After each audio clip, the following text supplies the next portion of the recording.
125. This is HOA Today. HOA Today is brought to you by Zayuk. Zayuk is a smart property system company that provides you software inspection services for HOAs and condos is our product, and we do reserve study inspections. We come out and get a survey grade level reality capture of your property. We begin to give you the tools of visualization, of 3D modeling, of this sort of digital infrastructure where you can begin to organize your various members, you can begin to organize your various vendors, and hold your information in a repository that you own and that you bring vendors in and out of. And that is the critical piece of operations that most properties, HOA specifically, do not take advantage of, do not have the capability to deliver, is holding their own data in a repository that they own, that they reference, that they bring their vendors and their managers into, which is drastically different. And it gets into a few of our unique products, which includes a smart contracting system, again, our reserves inspection with the digital twin visualizer. Then you have normal prop tech items like collections and delinquencies and financial reporting, as well as other items such as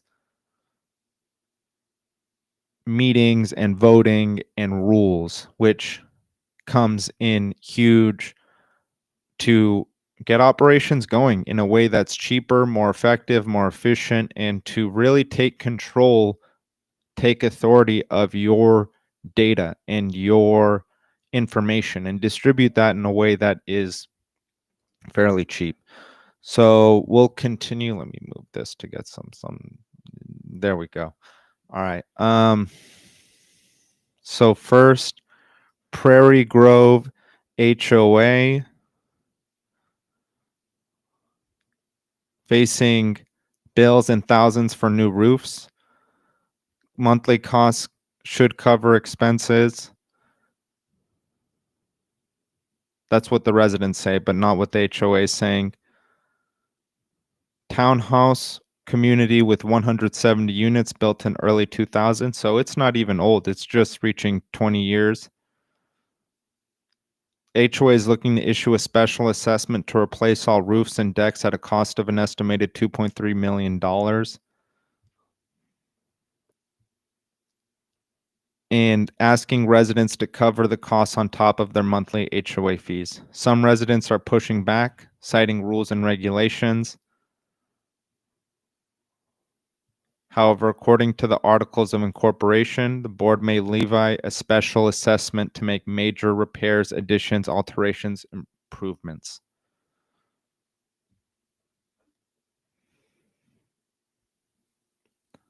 Now, residents are questioning whether the HOA has properly managed its funds, which is true. I mean, 20 years. And this is an issue where it's likely not that they need a special assessment, but a monthly assessment increase. And this is an insidious aspect of owning an HOA down the line, is that sometimes for several decades, that building isn't well funded. And that's why we go back to the three most important pillars. I speak about this on every live stream because it's so critical. When you purchase into an HOA, there are three pillars in my mind that you should keep out for. And usually only one is really well noted before the purchase. And that one is asset hygiene, curb appeal. What does the sidewalk look like? What do the balconies and stairs and fencing look like? How does the landscape seem? Does the area seem like it's being upkept regularly? Well, how's the painting? How is the sentiments around the community. You can ask someone and say, "Hey, are things here being upkept? How's the pool? If there's a pool, if there's a clubhouse, how's the clubhouse?" And those things are fairly easy to determine, and that usually goes into someone's consideration of, am I going to purchase this property? Does it look like a nice place or no? And if it's a no, people have more reservations to purchase there. So the first pillar, asset hygiene, although most people are not in construction, although most people are not engineers, although I would say construction people have more of an insight into what is going on, people don't make people usually make that consideration. Number two, financial hygiene. This one is difficult to interpret because many people, when they purchase into an HOA, they are purchasing a piece of property that is going to be their home.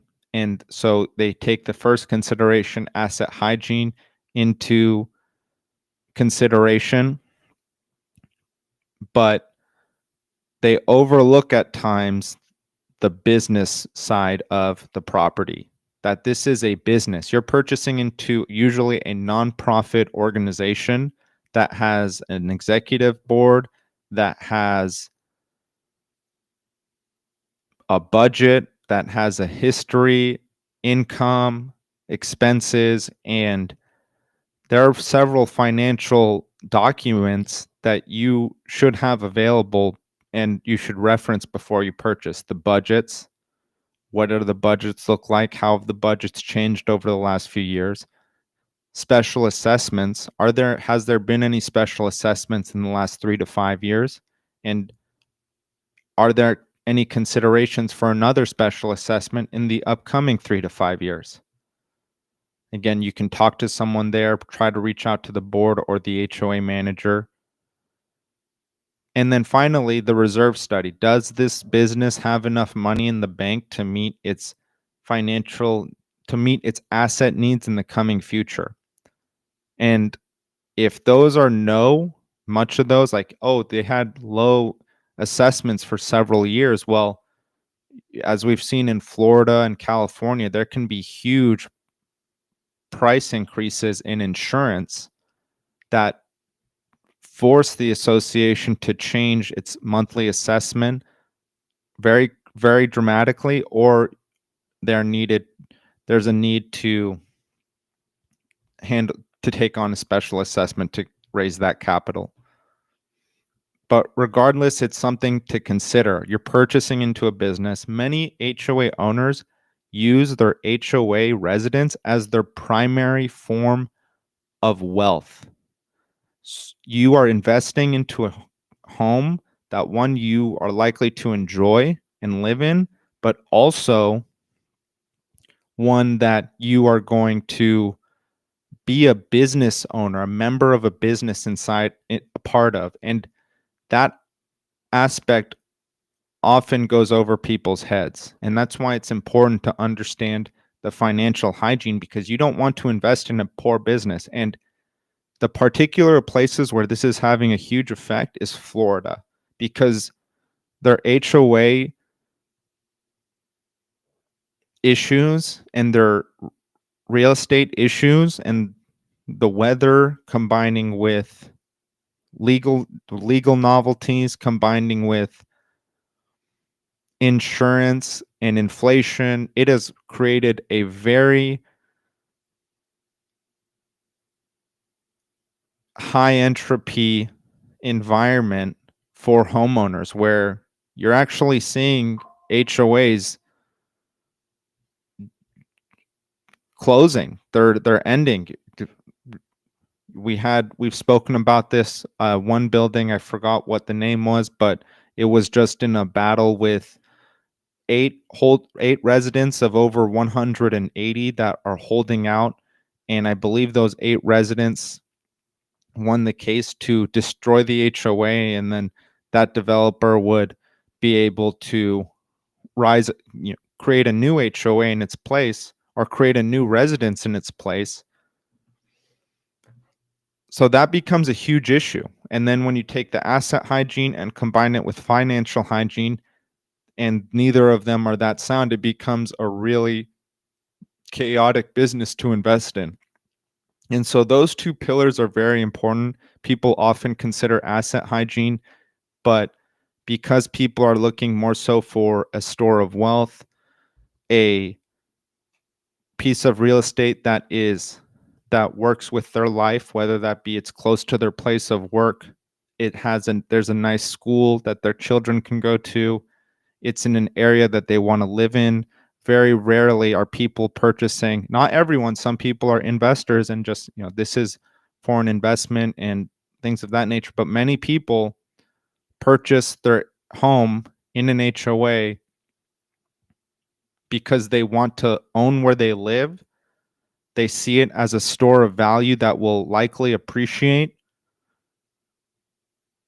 and they're already paying the expense with rent, so they feel they might as well pay it with mortgage, but they're not often considering that this is a business and the ability for the property to depreciate or for the business expenses to get out of hand to the point where you're actually are you making, are you making money? And sometimes those those real estate constraints are out of the reach of the HOA. For example, if you purchased in Texas or Nashville or Saratoga, Florida, or Las Vegas, the HOA is not going to really be able to change the fact that the whole metropolitan area real estate value went up or down. But relative to its neighbors, you can at least assess the physical hygiene, maybe speak to a member there and see, oh, business is obviously being run better than this business. And although this business has a low monthly assessment, that might be nice for a renter. That's great. Then if you have a low monthly assessment, then my rent's, you can charge me less rent and it's going to work out great.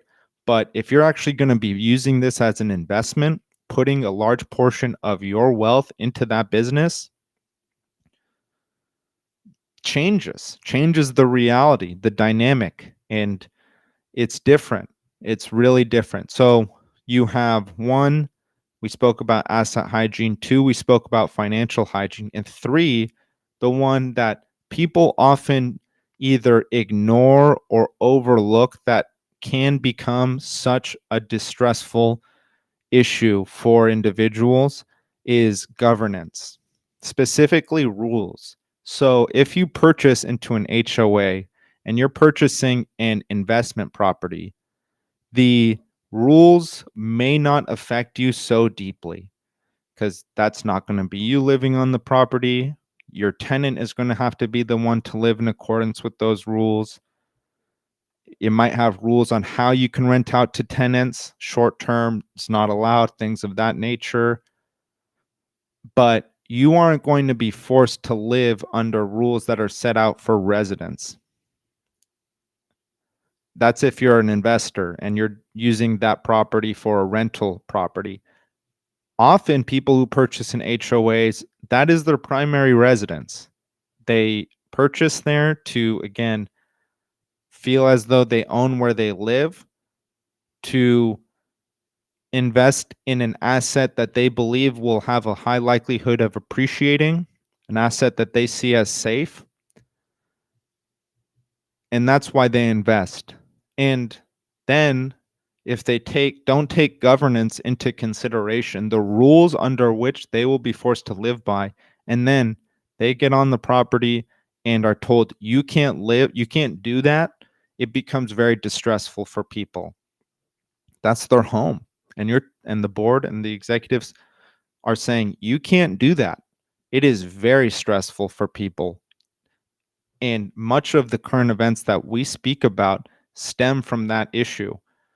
We spoke about a woman in Florida who was jailed for 7 days for something as simple as not mowing her lawn. We've spoken about an individual in Arizona who has been fined over $500 for selling water bottles out of his driveway in Phoenix, which is very, very hot.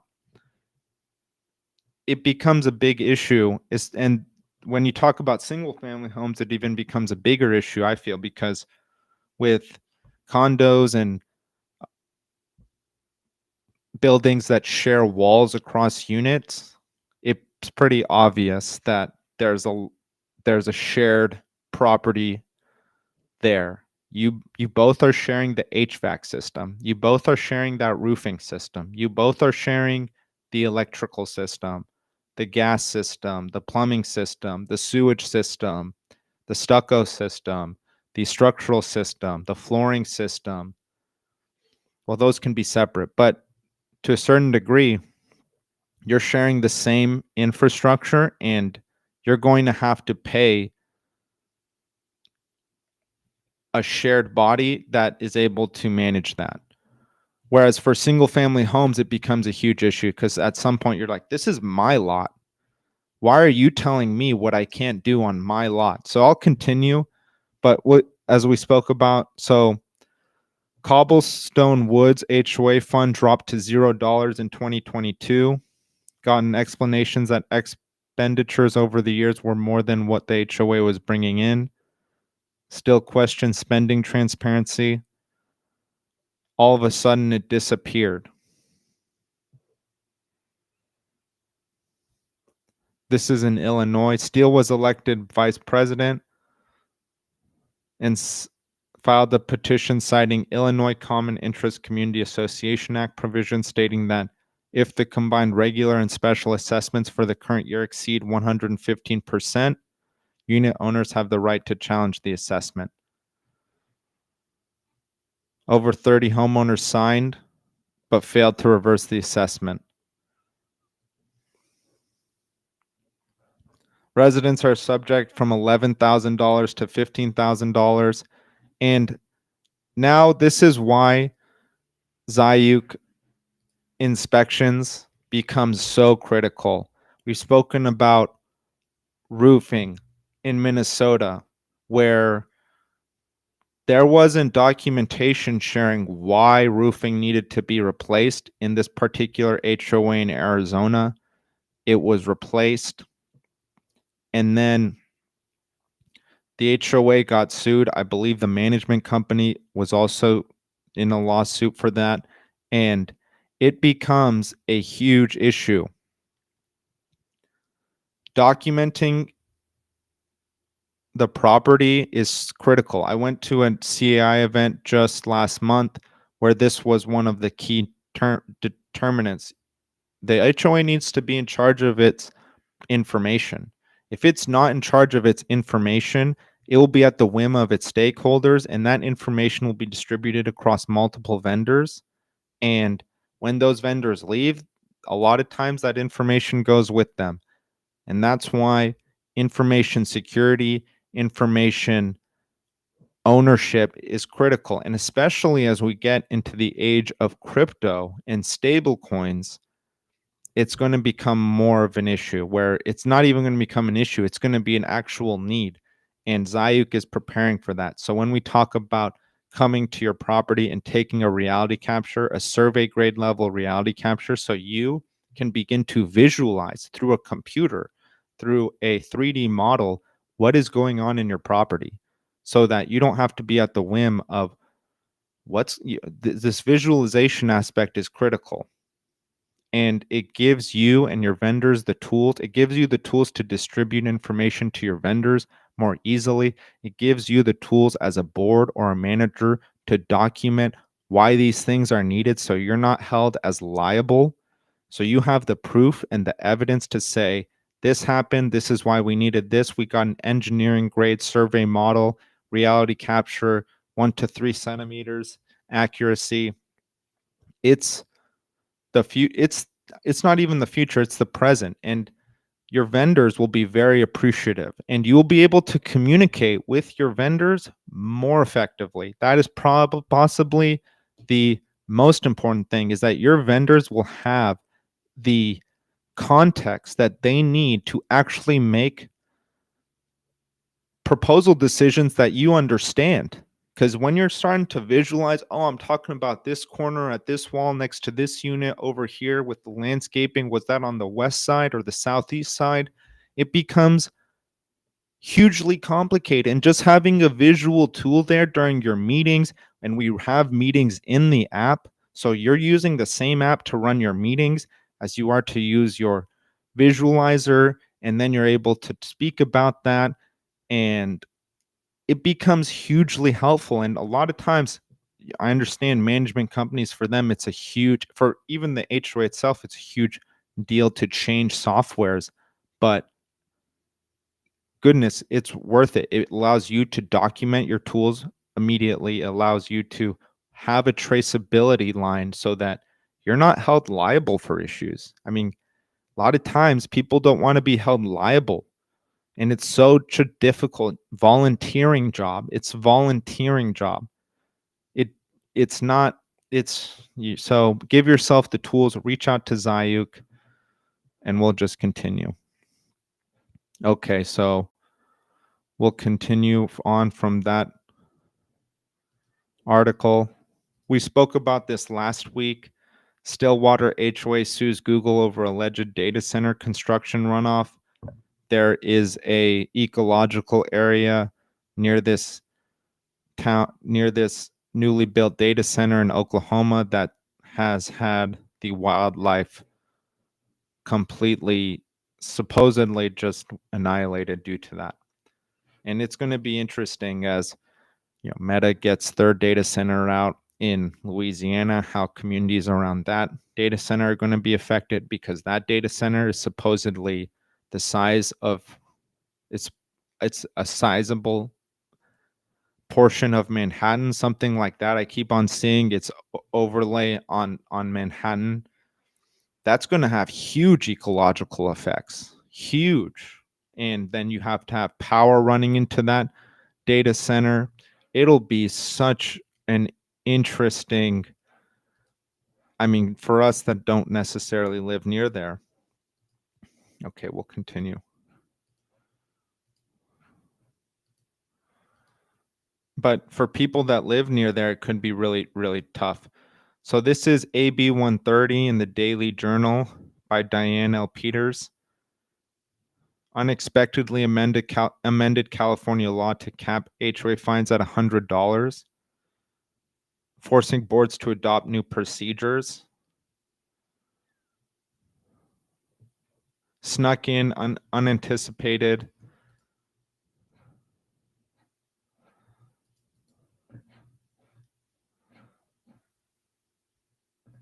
It's very difficult, and this article is, unfortunately, I can't read it, but it's a very difficult situation for property owners, because that, in a sense, I believe the language isn't as highly as interpreted as people would like. It's not as specific as people would like. I'm not a lawyer, but based off of what I've heard, none of this is legal advice. It puts the associations in a difficult position because they can only assess a certain amount, and then some people might take advantage of that and say, oh, well, I can only be fined $100 for doing this, so seems like it's worth it. Okay, we'll continue. This is from CBS 13 in Sacramento. Modesto HOA board recalled after failed special assessment. Voted to recall their HOA board after months of turmoil, failed special assessment, and rising fees, while dangerous decks and balconies remain unrepaired. 90 of 100 ballots cast supported removing the current board. That's a large amount. Recall follows a proposed $4 million assessment, charged each homeowner $25,000 to replace rotting decks and staircases. Residents voted the plan down in May, but the board warned dues would climb 20% annually until they topped $4,000 a month. That is very extreme. Monthly fees are already set to rise nearly $660 at 2026. So, I mean, we can do the backwards math there. California max is 20%. So if they're going to rise by $660, that's 20%. That would mean that their current dues are $3,300 a month. I that seems pretty extreme. Okay, we'll continue with this article. The people that won will bring change, said one resident. The situation is devastating, said another resident.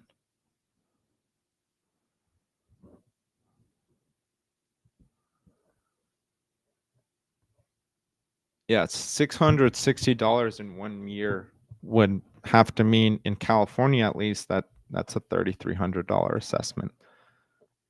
That sounds very devastating. An HOA homeowner, Ohio homeowner, sold his condo after racking up more than $15,000 in HOA fines for installing a doorbell camera. Claims penalties escalated and violations like running a community Facebook page.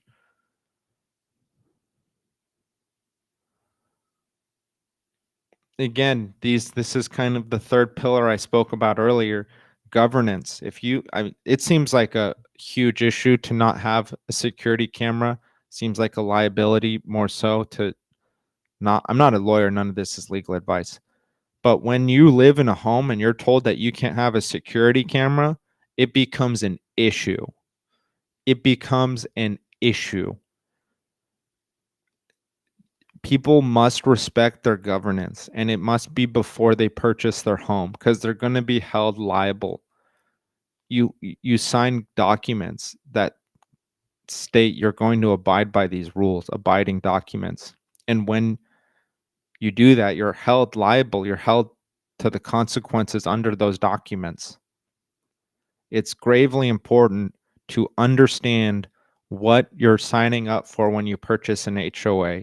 And it's gravely important that you consider what would happen if you were forced to live under these rules. Would you be able to abide by them? Are they excessive for you? Is there part of the rules that you feel are very difficult for you and your life to live by? You should probably not live there. It will be in your best interest. And that's the most important thing. When I say that, I'm not saying that from the sense of it's best because it's what's right. No, it's best because it's in your best interest. It's a self-interested thing for you to live in a location where the rules are in accordance with your values.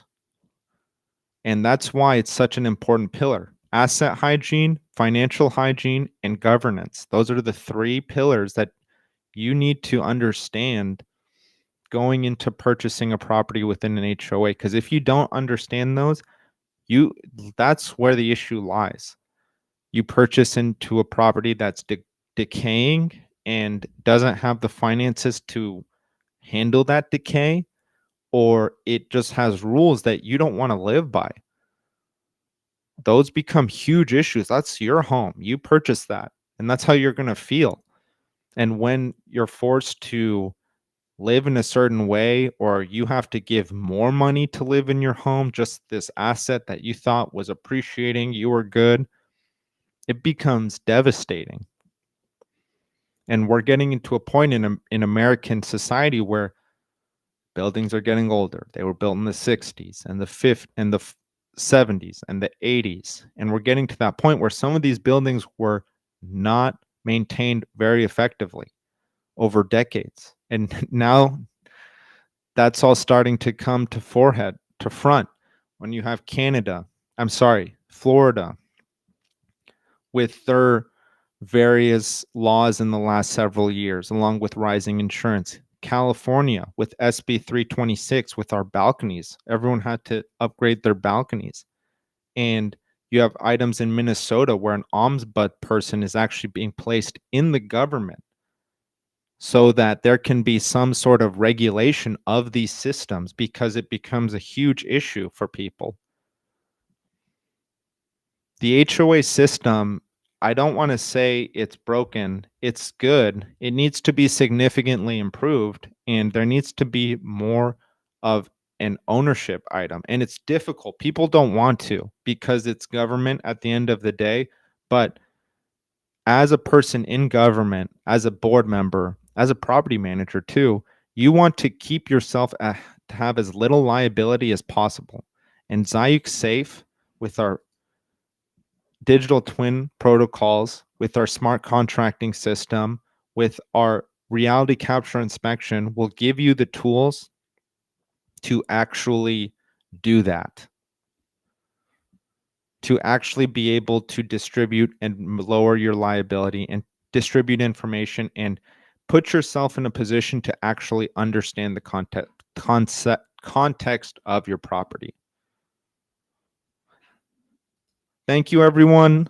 This has been a great live stream.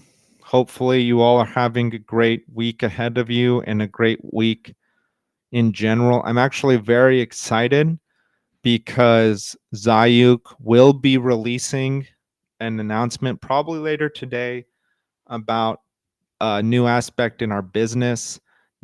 We might. I'll leave it to the post today, but it's very exciting. I'm very excited for it. It'll be a new chapter in our development and how we grow and our purpose and how we relate to property owners and property maintenance and property